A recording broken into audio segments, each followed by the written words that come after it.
When I say the word energy, what is the first thing that comes to mind? To a lot of people, energy is only understood in the terms of the human body. We need energy to move, talk, and think. When we eat food, we are refilling the energy our body requires to perform these tasks. But what happens when we run out of food? The answer is simple. We find more food. Every human knows without food you simply cannot live.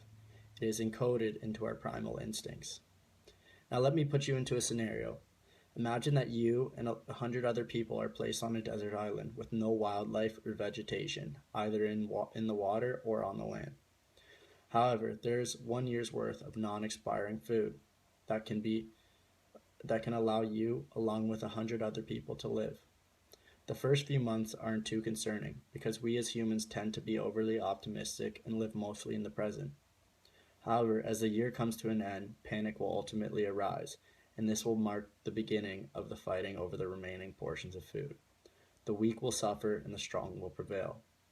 But eventually, all the food supply will run out, and even the strong will be forced to turn on one another. In the end, you, along with 100 other people, will die.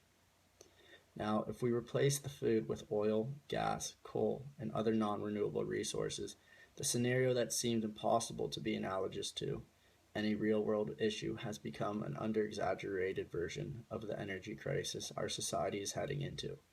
We need to acknowledge that the demand for energy is increasing and that well over 75% of the world's energy demand is currently being provided by these non-renewable resources such as coal, oil, and gas.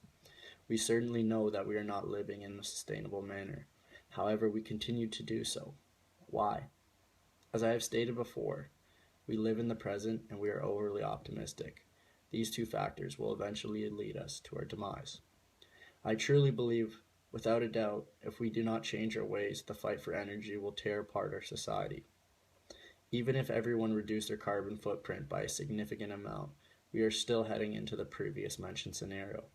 The population is growing, and this growth is causing the energy demand to increase, regardless of what actions we perform to reduce it. I have one proposed solution to tackle this issue with today's current technology.